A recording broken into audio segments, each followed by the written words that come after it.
Have you ever seen a ghost and not known what to do or felt afraid of it? In today's video, you're going to learn how to really be empowered with this experience the next time you maybe feel or see a ghost around you.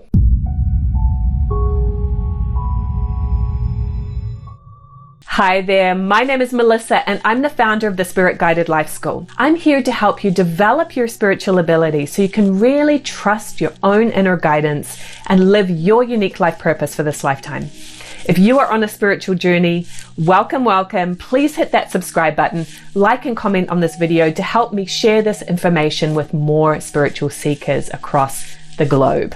So, have you ever seen a ghost? Or felt a ghost or something eerie around you? Often when people have this experience, they feel a little uncertain and afraid. And it's understandable because we're taught from a young age to be afraid of things we don't understand, to not talk to strangers, and also that maybe these energies are bad or evil or they could hurt you. So we have this natural fear response. But I want to reveal to you today a different way of approaching this that is much more empowering for you and will actually help you to heal and free that soul, that ghost. So first of all, who are ghosts? What is this all about? So I want to take a step back for a moment and talk about the big picture of why we're here on this planet. You are energy, right? Science measures that we are 4 British thermal units of energy.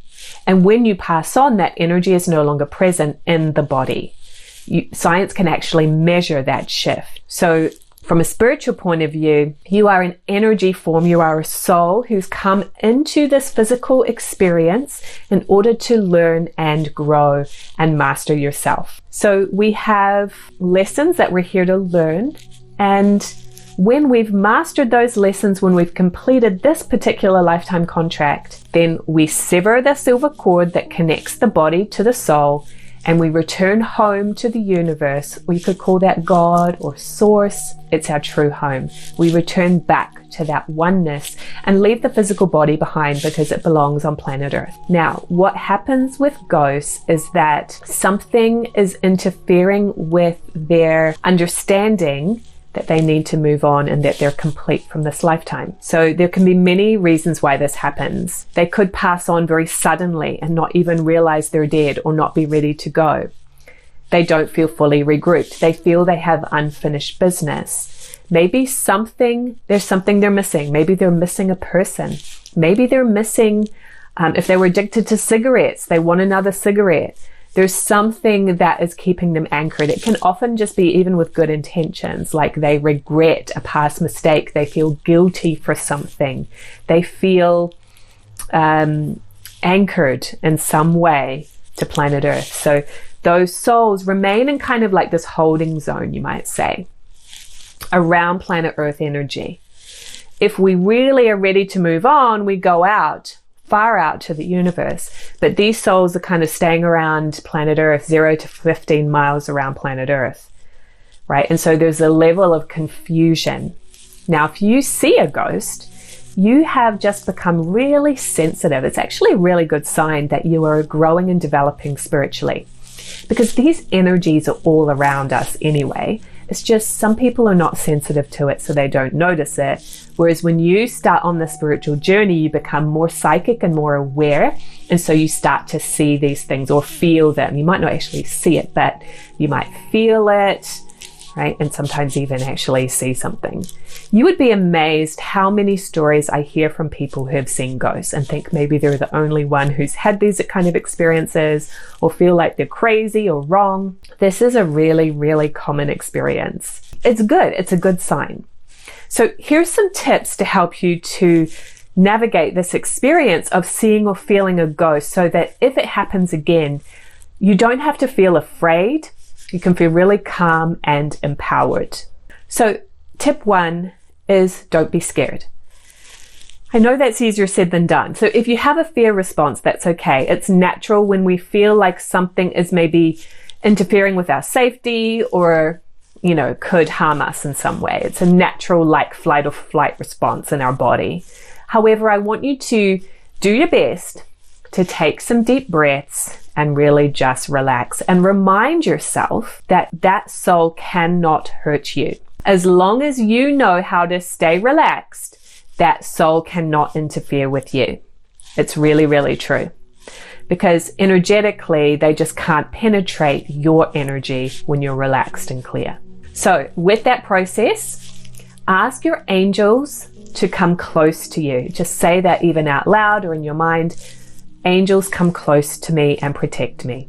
And that way you know that energetically you have that backing of your personal team of angels, and that's really all you need. You can also do the spiritual cleansing technique. If you haven't learned that technique yet, I have a special video that you can go to at communicatewithangels.com/cleansing.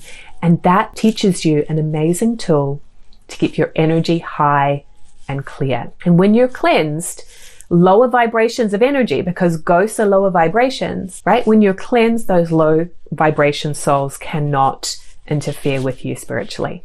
So in my training in communicating with souls who have passed over, we call it being in control. In the process that I'm certified in, there's also healers, but there is a person who is the control. And at first I thought, why are they calling it that? Because to me, control is a word that has some negative connotations, right? But it's not being controlling, it's being in control. Because you're working with a low vibration, a confused soul, an energy that's sort of a little tense perhaps.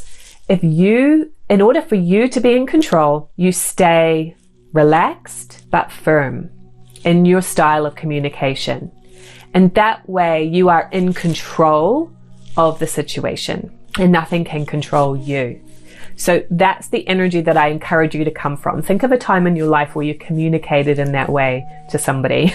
I have to do that with my son when he is maybe misbehaving or, trying to play games with me. I do my best not to yell or raise my voice at him or lose my cool, because then he's won, right? Then it's all over. I'm talking about my kid right now.